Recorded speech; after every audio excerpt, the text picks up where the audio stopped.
गुरु प्यारी साध संगत जी, आप सभी को प्यार भरी राधा स्वामी जी।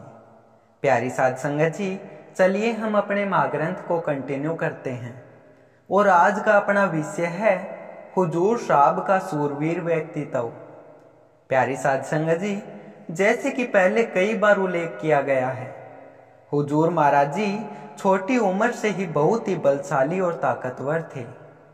6 साल की कच्ची उम्र से की गई कठोर मेहनत का उनके शारीरिक बल को विकसित करने में एक बहुत बड़ा योगदान रहा।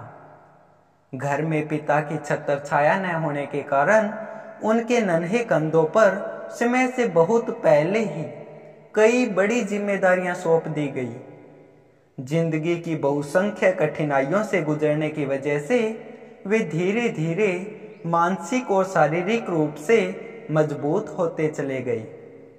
आज के समय में जब बच्चे पहली कक्षा में प्रवेश करते हैं, तब हुजूर महाराज जी को अपनी माताजी के साथ जीवन व्यापन में सहायक बनने के लिए उनके साथ खेतों में हाथ बंटाना पड़ा। जब हुजूर साहब पहली कक्षा में पढ़ते थे, तब वे स्कूल से आकर सीधे अकेले ही 3 किलोमीटर दूर स्थित अपने खेतों में जाया करते थे, जहां उनकी माताजी पहले से ही काम में लगी होती थी। खेतों में वे अपनी माताजी के साथ मिलकर पशुओं के चारे के लिए कभी घास तो कभी ज्वार काटने में मदद करते और फिर उसे गंठड़ी में बांधकर जितना उनसे उठाया जा सकता था अपने सिर पर उठाकर घर ले जाते थे। घर आकर वे अपने हाथों से चारा काटने वाली मशीन का चक्का घुमाकर चारा काटते थे। इसके अलावा वे घर के अन्य कामों में भी मदद करते थे, जैसे कि दादी के साथ आटा पीसना, चक्की पीसना, कुएं से जल भरकर लाना, कृषि उत्पादों जैसे खल, बीज, खाद आदि की बोरियां दुकान से लाकर घर और फिर खेतों तक पहुंचाना और खेतों में रात को पहरा देना आदि। ये सभी उदाहरण उनके जीवन के अत्यंत कठिन संघर्षों के हैं, जिनका उन्होंने अपनी नन्ही उम्र में ही सामना किया। इन सभी कामों के बाद रात में वे लालटेन या दिए की रोशनी में अपना स्कूल का कार्य करते और पढ़ाई के पाठों को याद करते थे। इन रोजमर्रा की कठिनाइयों ने उनकी पढ़ाई के प्रति समर्पण में कोई भी बाधा नहीं डाली। वास्तव में वे शैक्षिक दृष्टिकोण से अपने पूरे गांव में सबसे उत्कृष्ट छात्र थे। हुजूर साहब न केवल स्कूल में बल्कि कॉलेज में भी सबसे कुशल खिलाड़ियों में से एक थे।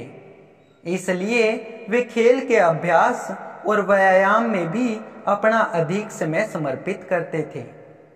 जीवन की चुनौतियों, कठिन दैनिकचर्या और एथलेटिक्स के प्रति उनके अडिग जज्बे ने उन्हें एक 6 फीट लंबे हट्टे कट्टे शक्तिशाली युवा में परिवर्तित किया और उनके व्यक्तित्व को और भी अधिक साहसी, निर्भीक और दिलेर बनाया।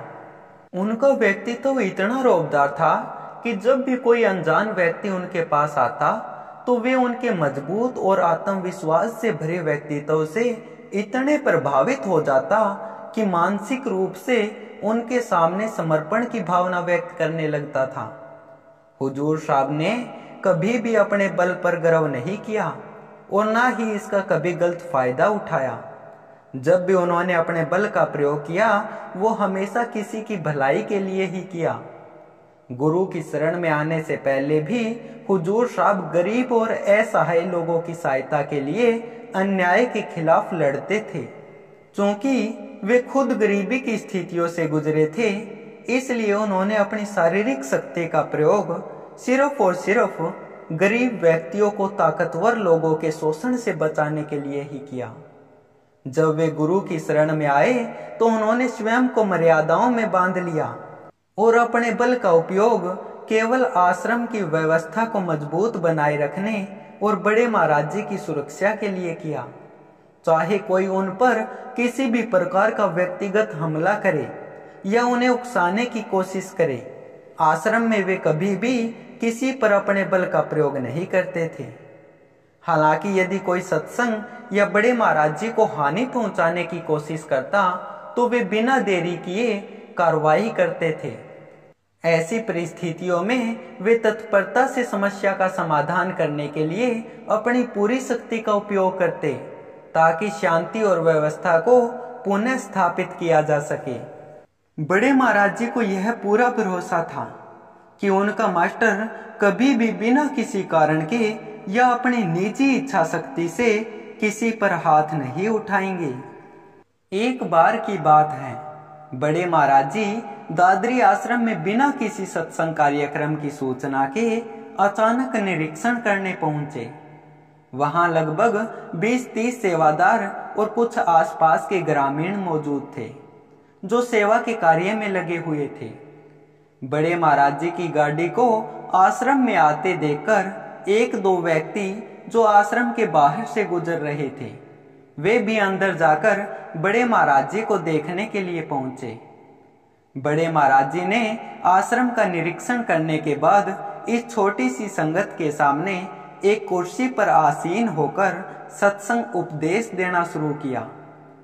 उस समय हुजूर साहब गाड़ी को पार्किंग में लगाने में व्यस्त थे, इसलिए वे सत्संग शुरू होने के थोड़ी देर बाद संगत में सबसे पीछे आकर चुपचाप बैठ गई और बड़े महाराज जी का सत्संग सुनने लगे। हुजूर साहब के पास ही वे दोनों आदमी बैठे थे जो थोड़ी देर पहले आश्रम के बाहर घूम रहे थे। बड़े महाराज जी को सत्संग शुरू किए अभी 5 मिनट ही बीते थे कि उनमें से एक आदमी ने अचानक जोर से बोल दिया, यह तो सामान्य बात है। बड़े महाराज जी एक क्षण के लिए ठहर गई और फिर उस व्यक्ति की बात को अनदेखा करते हुए अपने सत्संग को जारी रखा। इस अवरोध के प्रयास से हुजूर साहब को गहरा गुस्सा आया, लेकिन उन्होंने अपने गुस्से पर तुरंत नियंत्रण कर लिया ताकि सत्संग में दोबारा कोई व्यवधान न आए। कुछ ही देर बाद वह व्यक्ति फिर से बड़े महाराज जी के सत्संग के बीच में ही एक बार और ऊंची आवाज में बोल उठा और टिप्पणी की, ये सब बातें सभी को पहले से ही पता होती हैं, इस सत्संग में नया क्या है। बस फिर क्या था, बड़े महाराज जी के अनादर को देखकर हुजूर साहब गुस्से में आग बबूला हो गई। वे इस व्यक्ति की मंशा को समझ गई कि यह बस तमाशागीर है और संतों के प्रति आदर तो छोड़ो, उस व्यक्ति के पास मूल शिष्टाचार का भी अभाव है। वह तो खामखा सत्संग को व्यर्थ में विघ्नित करने आया है। हुजूर ने चुपचाप उस व्यक्ति का हाथ पकड़ा और उसे वहीं से अपने पीछे पीछे संगत से थोड़ी दूर ले गई। बड़े महाराज जी और संगत की नजर से थोड़ा दूर जाते ही हुजूर साहब ने उसका हाथ जोर से झटका और उसके गाल पर जोर से एक थप्पड़ जड़ दिया। थप्पड़ खाते ही वह व्यक्ति नीचे जमीन पर गिर गया। हुजूर साहब गुस्से में बोले, तेरी इतनी हिम्मत कि तू महाराज जी को टोकेगा? अगर तुझे सारी बातों का पहले से ही ज्ञान है तो आश्रम में क्या कर रहा है? दूसरों को सत्संग सुनने दे। थप्पड़ खाकर वह व्यक्ति तुरंत उठा और बिना कुछ देखे वहां से उल्टे पांव भाग गया, डर से कि कहीं उसे फिर से सजा न मिल जाए। वह व्यक्ति इतनी तेजी से भागा कि आश्रम की 8 फुट ऊंची दीवार को एक ही छलांग में पार कर आश्रम से बाहर फरार हो गया। एक सच्चे गुरुमुख की विशिष्ट पहचान यही है कि वे अपने अपमान को तो सहजता से स्वीकार कर लेते हैं, लेकिन गुरु के प्रति छोटी से छोटी अशिष्टता को भी सहन नहीं कर पाते। इसी तरह एक बार आश्रम में भी एक घटना घटी जिसमें हुजूर साहब ने अपनी सूझबूझ और निर्भयता का अद्वितीय उदाहरण प्रस्तुत किया। जैसा कि आप सभी जानते हैं, हुजूर साहब अन्य सेवादारों की तुलना में आश्रम में काफी देर से शरणागत हुए थे, परंतु उन्होंने अपनी अनूठी योग्यता और समर्पण से बड़े महाराज जी के हृदय में एक विशेष स्थान बहुत ही शीघ्रता से अर्जित कर लिया था। कुछ सेवादार जो पिछले काफी सालों से बड़े महाराज जी की सेवा में थे, वे हुजूर साहब की बढ़ती नजदीकियों को पचा नहीं पा रहे थे। हुजूर साहब को बड़े महाराज जी से जो अपना प्यार और महत्व मिल रहा था, उसे देखकर कुछ लोगों के लिए उनके प्रति ईर्ष्या का भाव असहनीय हो गया था। इस ईर्ष्या के चलते उन्होंने आश्रम में हुजूर साहब के खिलाफ विभिन्न तरह की राजनीति और साजिशें रचना शुरू कर दी। उनका एकमात्र लक्ष्य यही था कि कैसे हुजूर साहब को बड़े महाराज जी की नजरों से गिराया जा सके, ताकि उन्हें उनसे दूर करके उनकी सभी सेवाएं छीन ली जाए।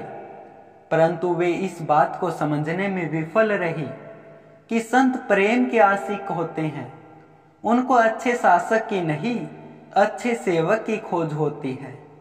वे अमीरी से नहीं, फकीरी से दिल लगाते हैं और उन्हें भरे नहीं बल्कि खाली पात्र भाते हैं।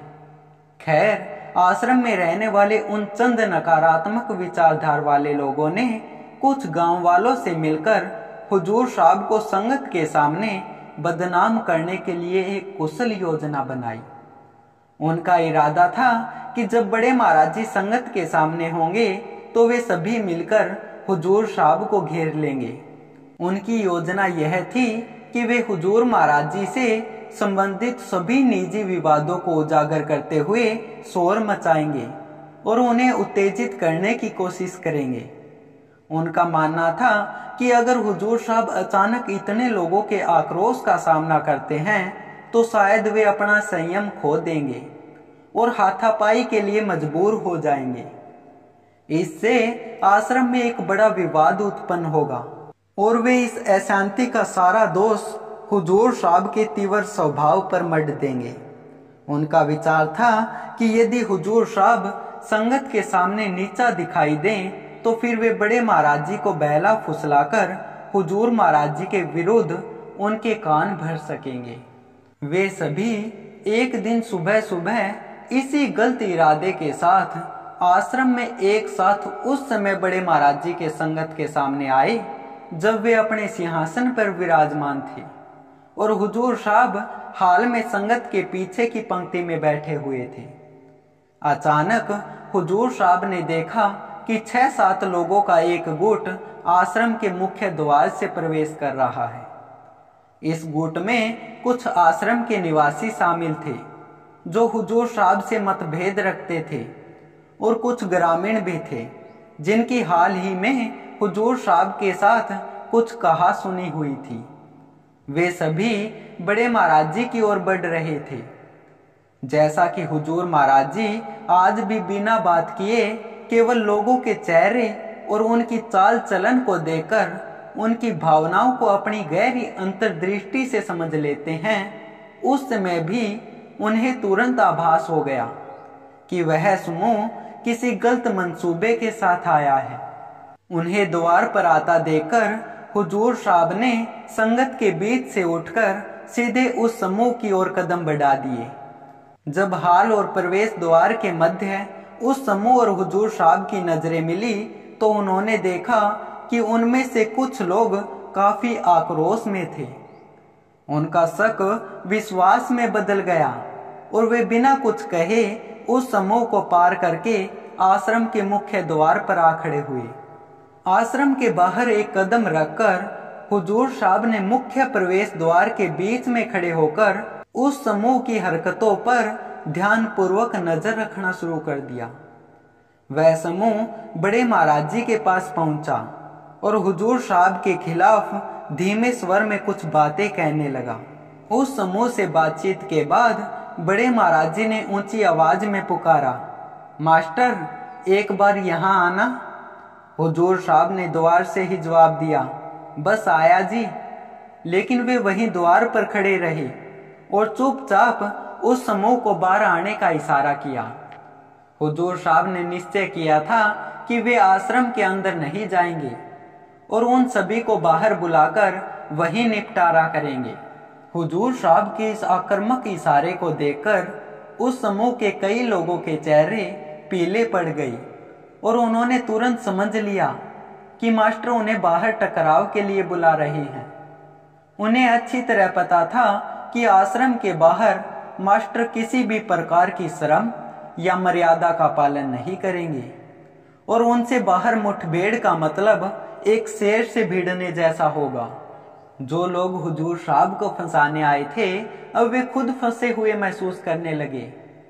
एक तरफ हुजूर साहब आश्रम में अंदर आने का नाम नहीं ले रहे थे और दूसरी तरफ वे मुख्य द्वार पर खुद खड़े हो गए, जिससे बिना उनसे मिले आश्रम से निकलना संभव नहीं था। हुजूर साहब दूर से उन्हें ऐसी गुस्से भरी नजरों से देख रहे थे कि सभी को स्पष्ट हो गया कि बाहर निकलते ही मास्टर उन पर आक्रमण करेंगे। बड़े महाराज जी अपने सिंहासन से बाहर खड़े हुए हुजूर साहब को नहीं देख पा रहे थे, इसलिए उन्होंने दोबारा हुजूर साहब को पुकारा, लेकिन कोई उत्तर न मिलने पर उन्होंने उस समूह को बताया, लगता है मास्टर बाहर किसी काम में व्यस्त है। जब वे वापस आएगा तब मैं आपको उनसे मिलवा दूंगा।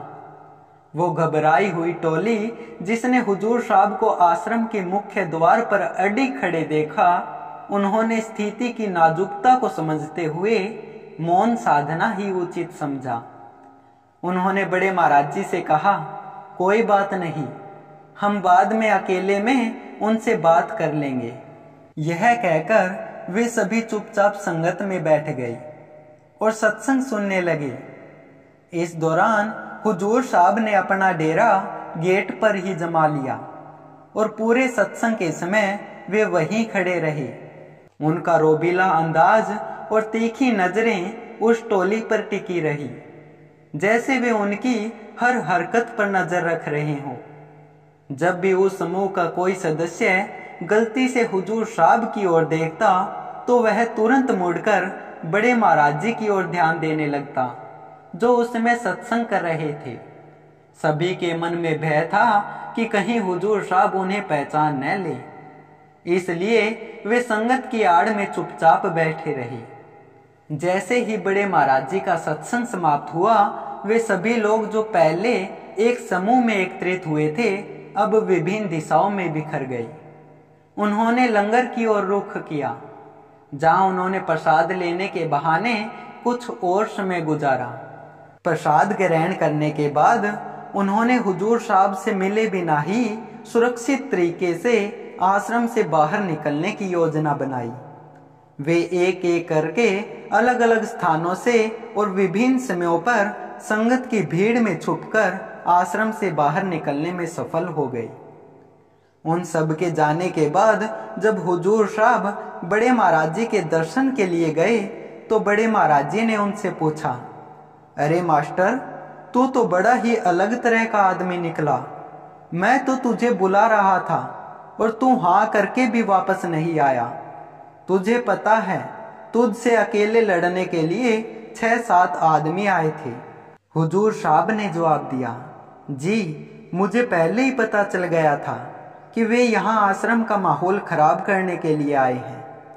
वे सोचते थे कि आपके सामने मैं उनके काबू में आ जाऊंगा, पर मैंने भी ठान ली थी कि अगर उन्होंने लड़ने का मन बना ही लिया है तो क्यों न बाहर ही बढ़िया तरीके से सारा मामला सुलटा लिया जाए, ताकि उन लोगों पर कोई बहाना न बचे कि आश्रम के चलते उन्होंने मुझे जाने दिया।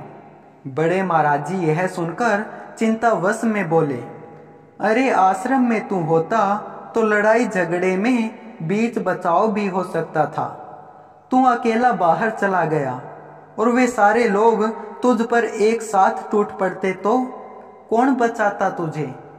हुजूर साहब ने बड़ी दृढ़ता से जवाब दिया, आपके होते हुए मैं कभी अकेला कैसे पढ़ सकता हूँ।